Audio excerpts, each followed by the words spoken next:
Well, welcome back to the Family Movie Night podcast. This is episode 23.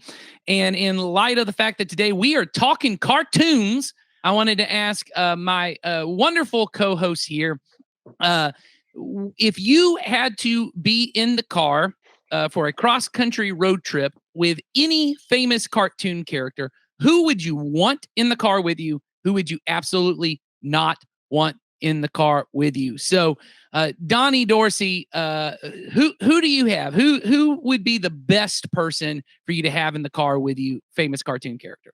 Okay, so I think the first one that came to mind was a Minion, but I thought about it for a second. I kind of would like either Rosita or Gunther.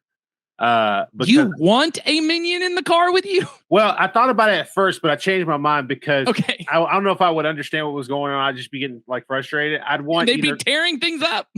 I want either Gunther or Rosita because we'd probably be singing songs in the car, like as we're driving around.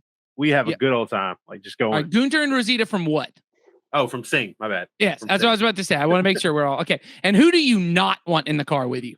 I changed. Definitely not a Minion because they're very destructive. I'm pretty sure the car would just be a steering wheel, and it'd be like one of those old like shorts you see where it's just like the car ends up ending and it's just the steering wheel of this car seat. Yeah, I get it. I totally agree. All right, Heidi Cooper, you're joining us today to talk about cartoons. So if you had to take a cross-country road trip with any cartoon character, who do you want in the car with you? So I think I would, I don't know. I kind of like the idea of Shrek because he's pretty grumpy and sarcastic like I tend to be. And you guys would hate everything the whole way. Yes, I feel like we would just be pretty gross and we would just road snacks and all that stuff. Yeah, and I think that would be fun. But definitely not if he brings Donkey. Like Donkey would get on my last nerve. He would. I feel like just having Eddie Murphy in the car would be too much. I love Eddie Murphy like as a comedian, but having Eddie Murphy just constantly on, I think would be tough. 15-minute road trip would be. Well, and if all he wanted to talk about was the movie 1,000 Words, and I'd be like, dude, let's talk about Beverly Hills Cop or something. He's like, no, we're just talking about Meet Dave. I want to tell you all the behind the scenes stories of Norbit. So, all right. Sawyer Hewlett, the villain, the Snidely Whiplash, or Mojo Jojo, or I don't know who else. Cartoon villain. Lord Farquaad. There you go from Shrek. All right, very good. Who do you want in the car with you, Sawyer? This is tough. I'm gonna go with a TV show character rather than a movie. I know we're not supposed to do that. It's okay. I'm gonna go with Sokka from Avatar: The Last Airbender, because he is just all kinds of fun. He's like chill, but he's also gonna like keep me awake because I'm driving because he never stops talking. But I would definitely want Sokka. All right, and who do you not want in the car with you? I'm gonna go with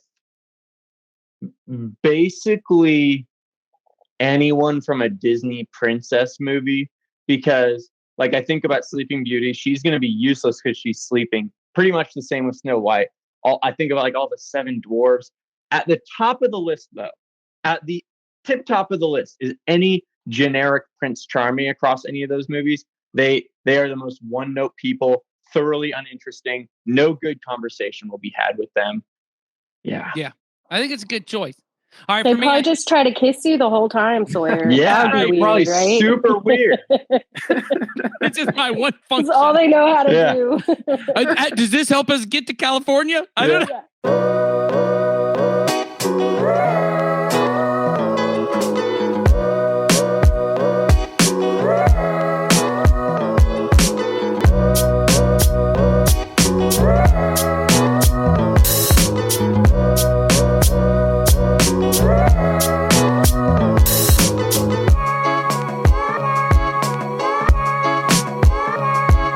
Welcome to the Family Movie Night podcast. My name is Nathan, and here on this podcast, we want to help your family have better conversations around the content you consume. And today, we're talking all about cartoons. just fun, silly comedies that you end up watching with your family. And usually on this podcast, we're trying to help you draw out the deeper meaning in movies and talk about the themes. But, sometimes you as a family, you're just going to be watching silly, funny movies, especially if you've got younger kids in the house. And we want to talk about why it's important for you to watch these kind of silly, stupid movies with your kids. But before we get to that, Donnie, why don't you tell them what it is we actually do on this podcast? Yeah, absolutely. On this podcast, we encourage every family community Christian church to have a monthly movie night to help you and your children build some memories, start conversations that matter. And the goal of our family ministry is to help you raise your children to love Jesus and his way of life above all other things. And we know that critical to that is for you to have a routine, regular time of connection and some shared experiences that'll help you build stronger relationships. Yeah, and movie nights are I think great opportunities to do that because they're not just easy ways to share. A lot of laughter and joy as we're going to talk about today, but even fear and sadness and in a safe environment. But they also give us a chance to talk about what matters most to us. That is going to be meaningful and memorable with your children.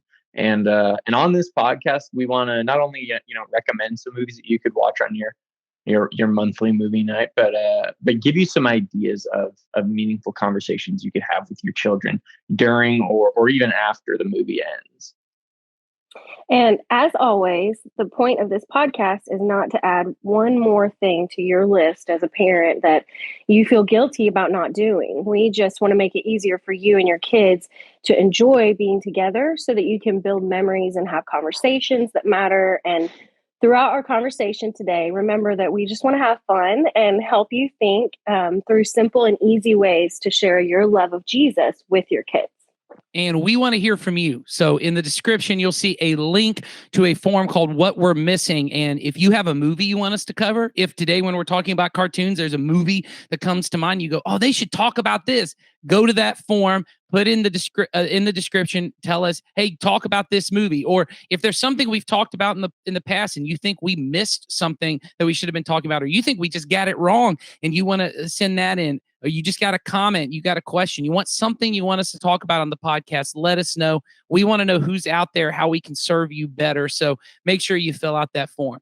But today we are talking about cartoons. We wanted to take just a 1 week of our podcast to talk about Heidi, Donnie, and I have young kids who are watching cartoons all the time. Sawyer is a kid who is watching cartoons all the time. This is true. I will freely admit I thoroughly enjoy cartoons. There you go. So we had a whole discussion off mic about SpongeBob and the merits of SpongeBob from Sawyer. So a full on doctoral analysis of it. So it's a great show. I don't know what to say. It's a masterpiece. So anyway, we'll get to that. But the idea behind what we want to get to, we'll talk about kind of the theme that we think is important is I think often cartoons are the kind of things that parents, I know I as a parent often just put on to get kids to shut up. You put it on so you can go get whatever you need to do and your kids watch them. And often the only movies we watch with our kids are ones that help us to get some kind of deeper meaning. Certainly all the kind of movies that we have discussed on here are movies that have really good themes. But today, those aren't the movies. The movies that we watched in preparation for this and that we're going to suggest maybe you watch with your family are not movies that necessarily have great themes.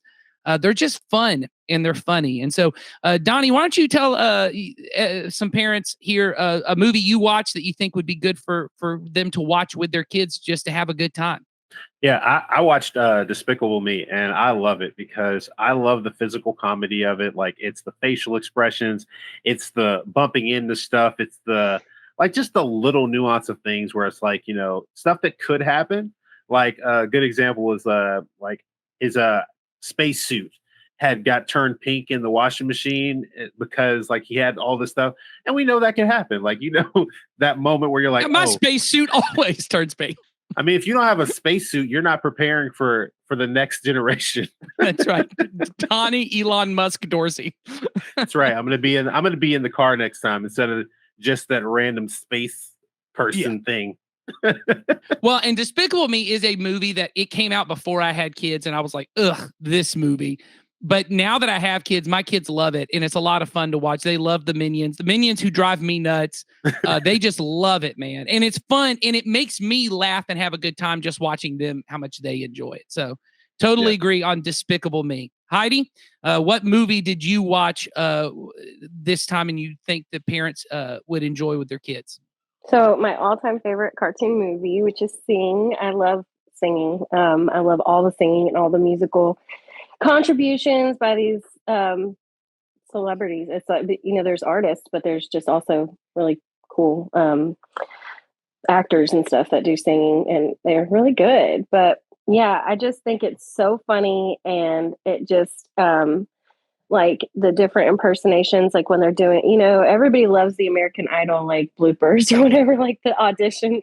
And in both movies, Sing 1 and 2, they have the best auditions, and me and my kids, like, we can't help but laugh at those every time. It's kind of one of those things where it's like there's adult humor and also kid humor going on throughout. Yeah.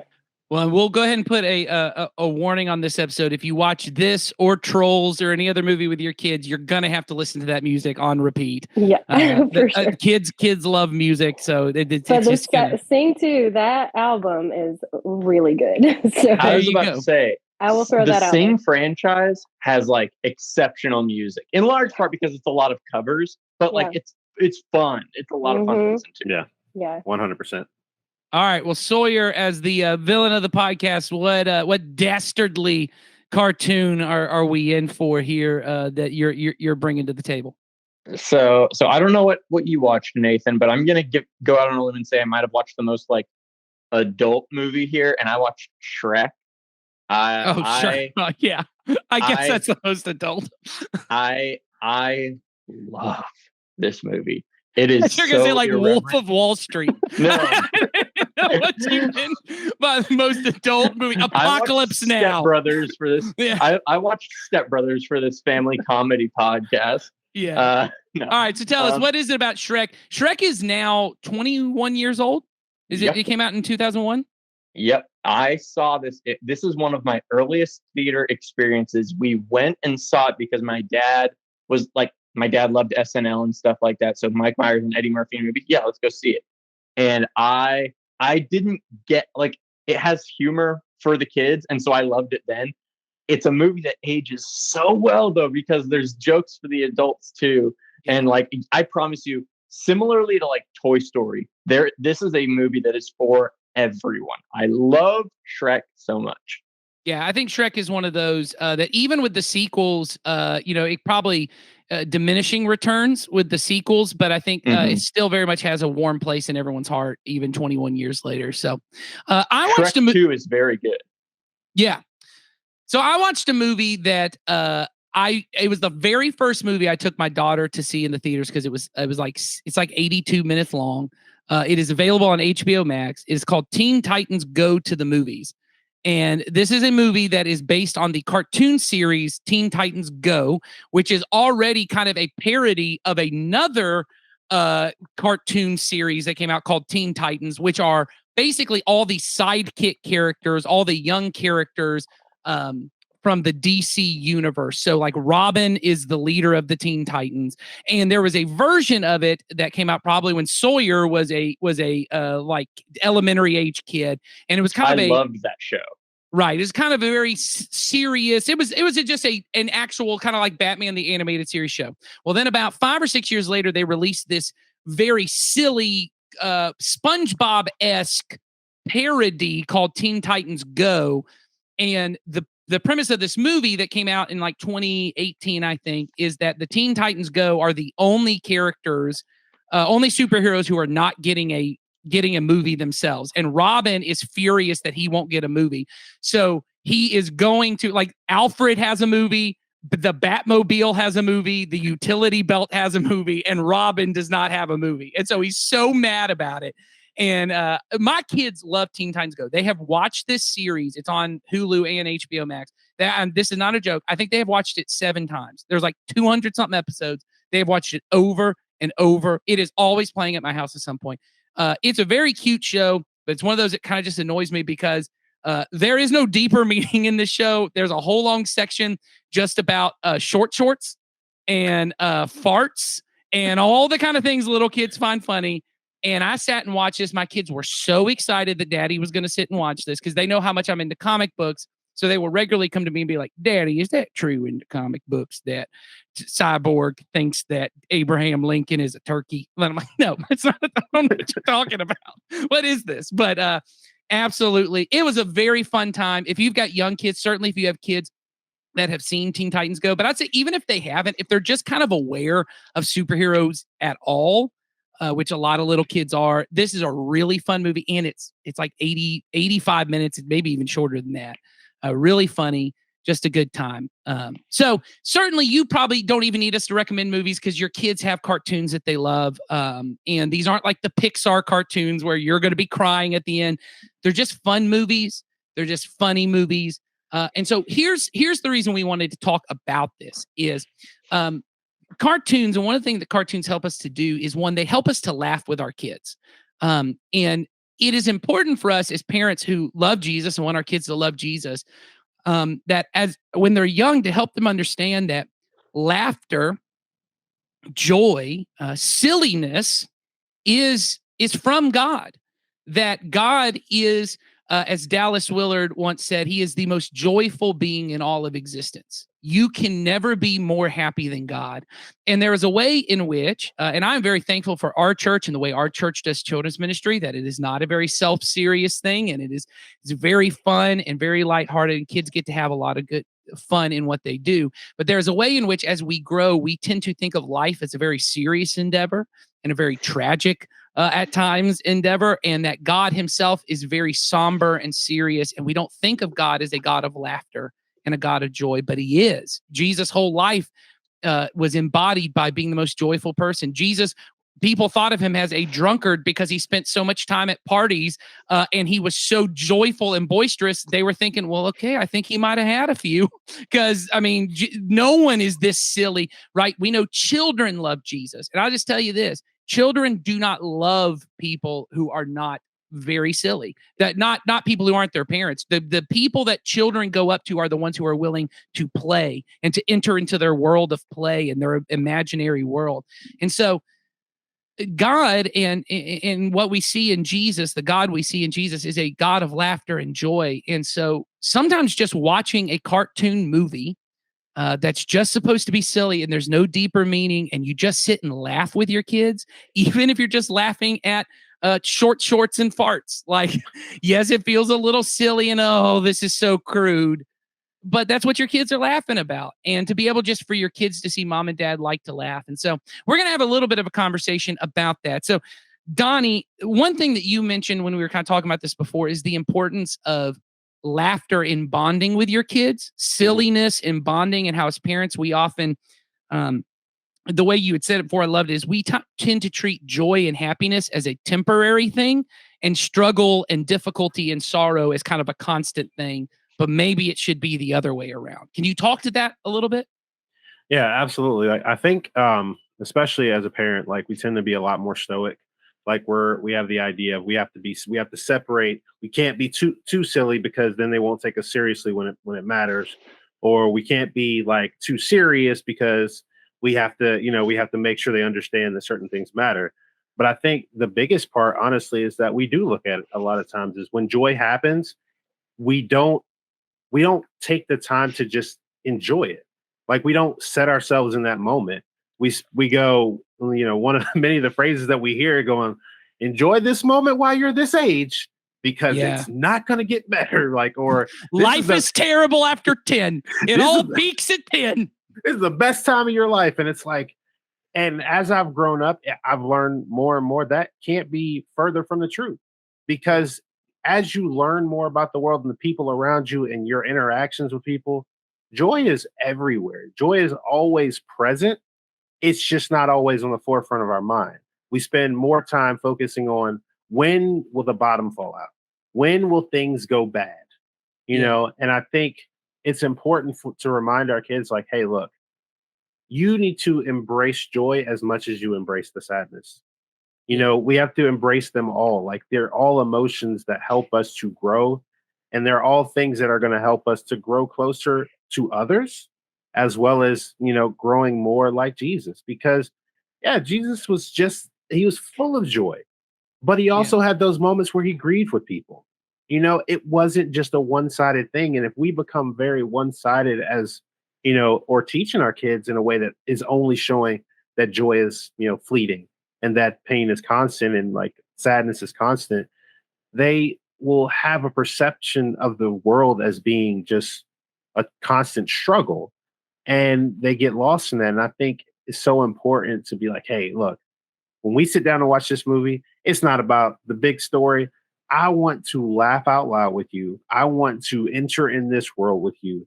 Like helping them to understand, it's like, hey, it's important. It's exciting to love joy, because it's so much a part of who you are, and it's the thing that reminds you that that God exists, and that Jesus exists, because that joy comes from God. That's where it exists. Well, and I think, the reason that we want to kind of highlight watching a cartoon or watching a funny movie with your kids is, as being a parent, the kind of thing Donnie said about like being stoic or whatever, it comes from you. There is so much you have to do as a parent that isn't fun and laughter, right? It is, I have to discipline. I have to set boundaries. I have to set rules, and I have to go to work, and I have to do all these other things. And by the time I get home at the end of the day, I don't often have the energy it takes to be joyful, like to have to choose to laugh and to do that. But if you say, hey, we as a family, we're just going to sit, and the whole point of this next hour and a half is just to laugh, and we're just going to have fun. It's an opportunity for you to say, hey, let's make sure laughter is on the schedule, just like going to ball practice is on the schedule and going to work is on. Like, none of those things are wrong. But if I prioritize that over times of us just laughing and playing games and doing fun things together, I'm going to miss that. Yeah, it's so important. Like it's so important, because I love, because I was watching Despicable Me with my kids, and I love when they would just laugh at the little things, and I'm like, that joy, like that, hearing that chuckle, like they were laughing at they were making a fart machine or something like that, and they were just tickled by that. They were like, they just started busting out laughing. I'm just like, I need to sit sometimes and just be in that joy. Like, just and not to be like, oh, that's gross. Oh, exactly. That's crude. That's silly. Like, yes, it is gross. Yes, it is crude, but that's what makes it funny. And that's what your kids are laughing at. They're not laughing at it because it's inappropriate. They're just laughing. They think it's funny. Sawyer, can you kind of talk to, as someone who doesn't have, you don't have kids, but you spend a lot of time at church relating and connecting with kids. How does humor and all that work into it for you? Well, I was just about to say, I was very blessed. My parents were not perfect in parenting, but none are, is the thing. And one of the things they were really good at is being able to be in the moment with us, especially in these moments of levity and stuff like that. And that's what's so important to a kid. If they feel like, because I feel like the goal of humor in general is to unseriousify something. Okay. Yeah. And if your kids can see that you aren't intimidated in any context of whatever it is that's on screen or in the story, if they see that the story isn't intimidated by it, and my parents aren't intimidated by it, then they're not going to be intimidated by it. Right. And it's going to create them having confidence in you. And then they're going to know, oh, all these people that I trust, they're not afraid of that. So I don't need to be afraid of that. And it's weirdly very empowering when you and your kids laugh together. It's something that on any given Sunday, I always try to remind the kids that I'm talking to, like, hey, I'm kind of just one of you with a driver's license, or I'm one of you with a college degree. Like there is trying to bring yourself down to their level or bring them up to your level is going to help them exponentially. And the thing is, comedy movies are just really great at doing that, is the thing. Well, yeah, because we all think it's funny. And I think physical comedy has that. There's something in kids, we talked about Home Alone at the beginning of our podcast. There's something about kids that when they see someone fall, it's not just kids, adults, we all laugh at it. And there's this level of, for my kids to go, oh, wow, daddy thinks that's funny too. Right? Because daddy may not think some of the things I think are funny, but he does think that's funny. And I do think when you said this, humor by its nature is subversive, right? It's a way to kind of poke fun at the things that shouldn't be, or that when we take ourselves too seriously. But it also is a way to poke fun at just the absurdity of life. And even like humor where someone falls and we know, oh, I should be caring that that person could be physically hurt, but because of the context of what it is, I realize, oh, that's absurd. And it helps me to realize even the painful things we go in this life, isn't it absurd that pain exists and sickness exists and that war exists and that pain, these kind of sorrowful things, even though they are suffering and it is, we should feel compassion. There's a level which humor allows us to kind of step outside and go, that's not the way the world should be. Well, and what's crazy about that, Nathan, is like that goes back to like the earliest days of comedy. Like you think about guys like Charlie Chaplin, like the earliest days of like comedy genre movies and stuff like that were like commentaries on like Hitler and stuff like that. Sure. And what's his name? Stanley Kubrick made Dr. Strangelove, which is a movie all about that's like big on protesting nuclear weapons and stuff like that. Anyway, like comedy is all about sucking the air out of a very serious thing is the thing. And I when a kid sees that, it makes them strong is the thing. Well, and I think this goes to a point that Heidi had brought up earlier about why it's not. So we've kind of talked so far about this helps us to connect with our kids, but there's a level in which we as parents need our kids to help us experience joy, because as we become adults, there is a toughness that comes to us, especially in difficult circumstances. And Heidi, you said something about learning that the meaning of that verse, the joy of the Lord is my strength, and how your daughter actually taught that to you in a very difficult kind of trying time in your life. You want to speak to that to some degree? Yeah, for sure. She was 2 turning 3, and I was pregnant with our baby, or our youngest. He's 3 now. And my mom was in a coma. And so it was just this really weird situation. It was a abrupt thing, kind of sudden major change in life. It was out of state. And so we were doing a lot of traveling and a lot of waiting and a lot of, just grieving and heaviness.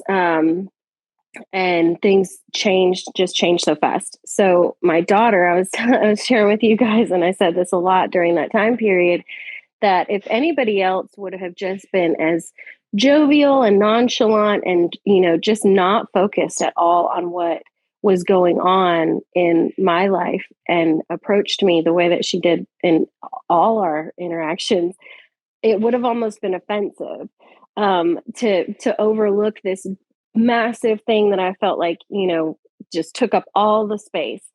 But she didn't, because she's a little 3-year-old girl. And so throughout that time, we spent a lot of time just finding joy in little things. And that was movies. That was, shows that we would watch, or like little games that we would play, or, there was a beach close by. And so we would, do some certain little fun things on the beach, and it was cold. It was not a clean beach at all. So it's not like it was fun beach time, but we still would find little ways to, have fun in our hotel room, or have fun in the waiting room of the hospital, or play games with our other relatives that were waiting and things like that.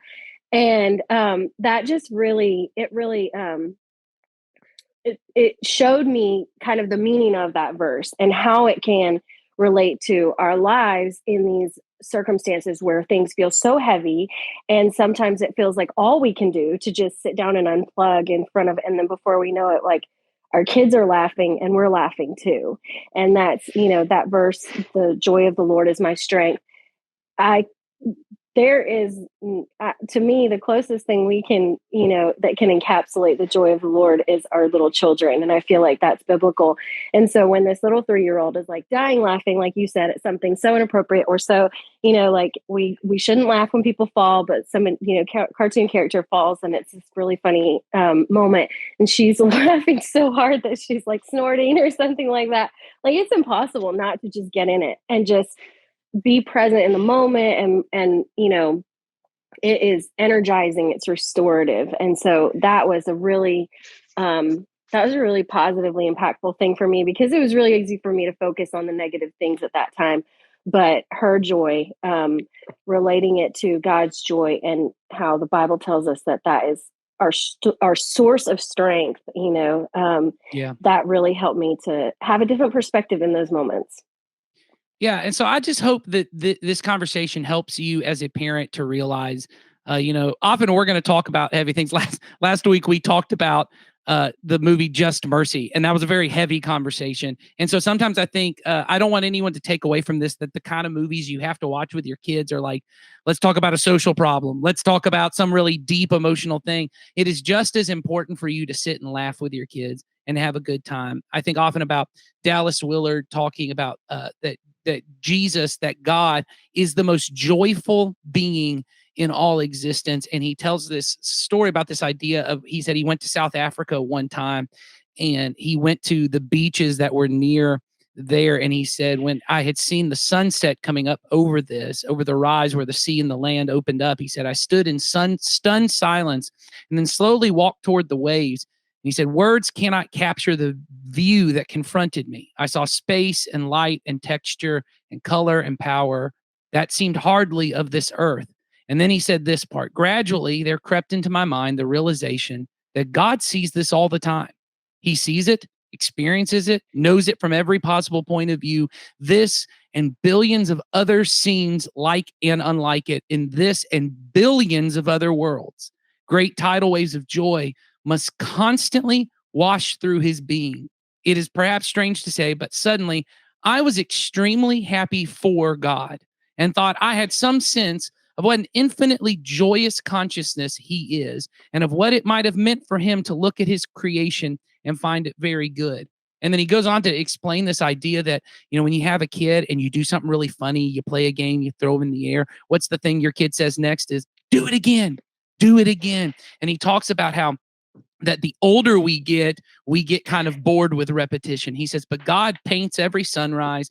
Every sunrise over that beach, God paints. And he says, I think God just cackles with laughter and says, one more time. Let's do it one more time. And that he said, he describes God as this eternally fresh being, that in some ways God may be younger than the rest of us.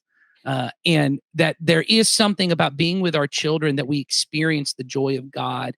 And it is refreshing to our souls. It is necessary for our souls. Rejoicing is a command. One of my daughters asked me yesterday, we were walking in and we had been singing some song in the car about rejoice in the Lord. And she said, what does it mean to rejoice? And I said, rejoice means that you choose to be glad. Even when there's nothing to be glad about, you choose to be glad. And she said, oh, I like being glad. And I said, I know you do. I said, you help me be glad. And I think how important that is. And I don't want us to miss that with our families. God is the most joyous being and he delights in us. God loves us because he likes us. God loves us because he likes us, because he is fond of us. He enjoys us. And what a beautiful thing we could give to our children if they learned to enjoy God as he enjoys them.